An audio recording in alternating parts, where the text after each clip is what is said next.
Kining balaod sa mga Hudiyo nga kon masakpan ang usa ka babae nga nanapaw, sa ato pa nag-adultery, batuon hangtod mamatay, ngilngig kay ning siluta. Pero kay ila maning balaod, dawaton gyud. Pero pag abot na ni Kristo mga igsoon, wa siya musupak sa balaod, wa sad siya ni-impose sa balaod, pero gitagaan niya og nindot nga pamaagi unsaon paggamit ang balaod. Og unsa may iyang gibuhat, iyang giagda ang mga tao nga nagdanag mga bato kay ihapak nas babae nga nasakpan nga nanapaw, iyang giagda nga kining paggamit og balaod dili ra ni para sa nasakpan nga nakasala, apil pod ani ang wa masakpi.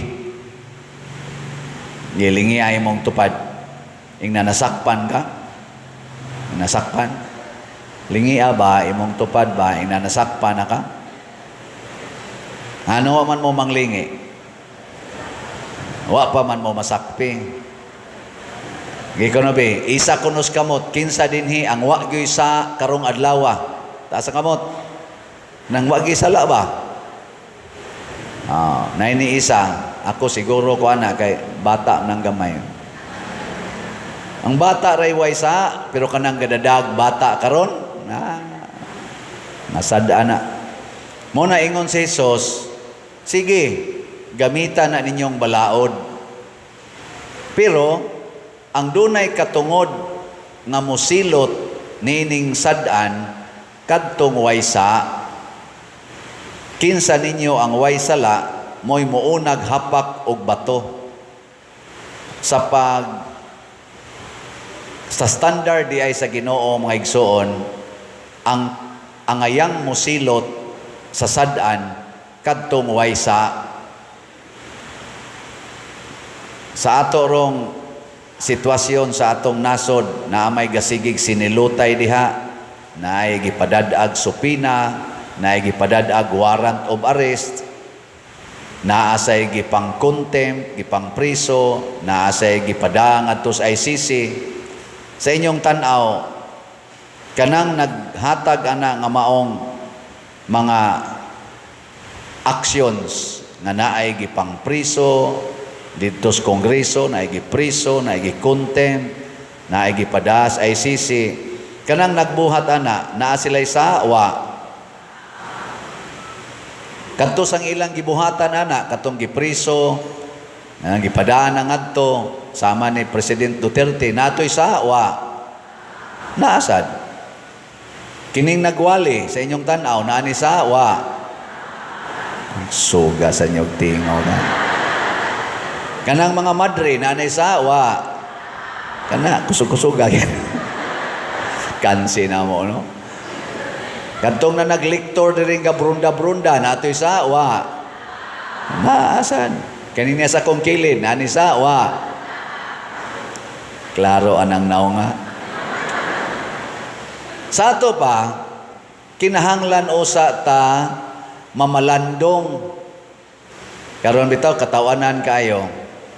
Kay ang ilang kita na sa social media ba, kani ako komentaryo lang mga katawa ko magtanaw ba, katong gipatawag sa to quadcom, tricom ba to, naay gipatawag nila nga moadto dito kay resource person in aid of legislation, wa man nga ang uban kay nanagana ba nga makontempt ta dia, ipapriso ta dia, murag na nga hadlok, perti nilang panaway, kamo day nya kasagaran nato diri mas pika side sa mga Duterte side man, mga supporters ang ipatawag, mga vloggers ba to, nga resource person dito sa office sa Vice President, mga inana sa una pa ba kato mga hiring-hiring ilag yung yubiton nga kuan ko no, kana ganing nganong mahadlok mo adto, nganong dili mo tuman sa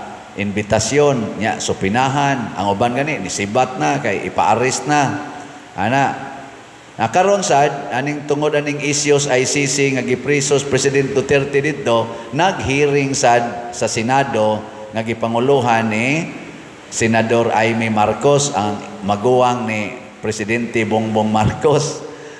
Pag primerong hearing, daghan kay ito mga si Las Marbel, to General Torre, kaysa patong uban, Remulla, daghan kay dito.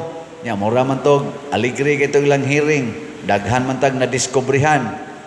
Pag ikaduhang hearing, mingaw na kayo mga lingkuranan. Wa na nang lingkod.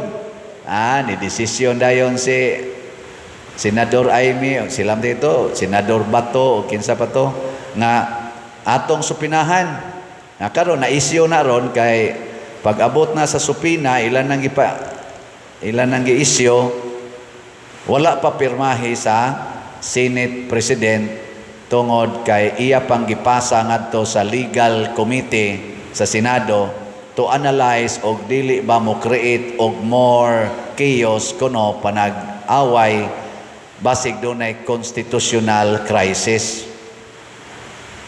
Wa man ni mahitabo nga katong sa dito sa Congress, wa man mahitabo ngayon ayaw sana supinahi ang mga vloggers, ang mga kuan diha, ayaw usa kay kana ganing bisan gani ngadto ni President Duterte, wa man nila buhata nga ayaw usa na i-arrest ha, ato usa i-konsulta ang atong kanini ang sana legal in quotation legal committee kay base niya mo create ni constitutional crisis. Kanindot unta kung i-apply na sa tanan sa both sides, kanang ayaw usa paghimog action, refer usa. Pero ato na lang pilion o kinsay applyan anang referral nya kinsa sa tong i-outright na tog arrest nga mao pala pagtugpas eroplano arrest dayon pada sa dayon mura mag kanang gitawag og unsa na kanang mobiyahe ka nga inigabot ni Mos Airport iko andayon i-announce dayon those who have unsa tawag kanang magsumpay connecting flight please proceed to murag si President Duterte bagikas Hong Kong pagtugpa nga proceed to Villamor Air Base for the next flight. Asa naman sad ICC. Atong i-apply. Pero wa man gi-apply unsa may hinungdan tungod kon atong usisahon diha sa paagi ni Kristo ang iyang paggamit sa balaod mga igsoon duna gyoy tulo ka basihanan. Una, tungod sa gugma niya sa katawhan. Mugamit siyag balaod nga naa ginang gugma. Ikaduha, gamiton ang balaod aron ipatunhay ang hustisya sa katawhan, justice. Ug labaw sa tanan, gamiton ang balaod para sa kaluwasan nato gikan sa sala. Ang ato yung ultimate purpose is salvation from the bondage of sins. Mo nang naingos Kristo, kinsa to'y waysa mo'y mo naghapak. Unya kay wa man ginihapak. Ang waysa dito atong ilang pundok, si Kristo raman, sila na lang duha ug ang babae mo'y nahibilin. Ang sad-an nga babae ug ang Kristo nga way sala nga si Hesus. Nangutana dayon si Hesus, wa bay nihapak ni mog bato? Ni siya wa naman sir. Ingon sa Kristo, di sad ko musilot nimo. Siya ra may angayang musilot kay ningo mas Kristo siyang standard. Kinsa toy way sala mo'y musilot aning bayhana. Si Kristo mo'y angayang musilot. Pero unsa may iyang gibuhat? Matud pas tubag nato sa Salmo. Ang sa titubag sa Salmo? Oy. Way kudiguhay. Ang Ginoo naghimog dagkong mga butang kanato, napuno kita sa kalipay. Kani di ang paggamit og balaod mga igsoon nga naa ng gugma, hustisya og kaluwasan, ang resulta kalipay. Kalipay. Sa Team Marcos o Team Duterte, sa ilang paggamit sa mga balaod nato dinhis nasod, kinsa manilay nakahatag og dako-dako nga kalipay sa atong mga katawhang Pilipinhon. Team Marcos o Team Duterte? Wa lagi mo tubag, basta mangutanag, bartig politika, ay mo tubag. Dihalas inyong kasing-kasing.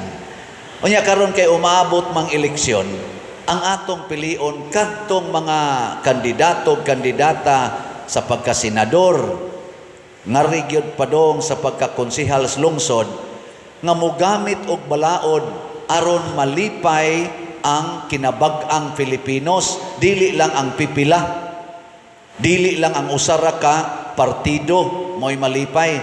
Kana yung kinabag-an yun mo'y malipay. Di man kita kalipay sa tanan, sama ni Kristo.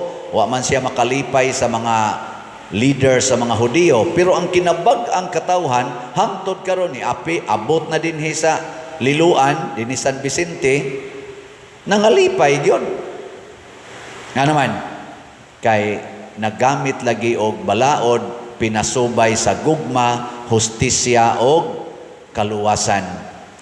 Kining pagpamalit og slot, unsa man sa inyong tan-aw, ako ra man sanang balaod-balaod dinhi nga pamalit mog slot. Sa inyong paminaw, makahatag ka nagkalipay natong mga katawhan?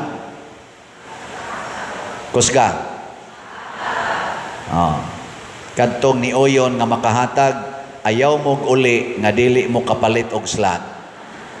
Kay may nang magbilin mo din higkalipay, kaysa manguli mo nga kamura ginaglipay-lipay kaon-kaon, ana, nyawa mo nakalipay sa kinabag-an. Ang balaod sa paggasto og kwarta, mga igsoon, unsaon man, gastuha ang kwarta para sa mga nanginahanglan. Naasa kay imong kinahanglan, naasa kinahanglan imong isig katao, bahini gyud ang imong isig katao. Pila ra man sa ni atong gipangayo dinhi. Atong SBF dag para sa kumbinto, 500 pesos. Ang atong para sa atong pista o sa atong Holy Week celebration, kanang God's Healing and Deliverance, GHDP, 100 pesos.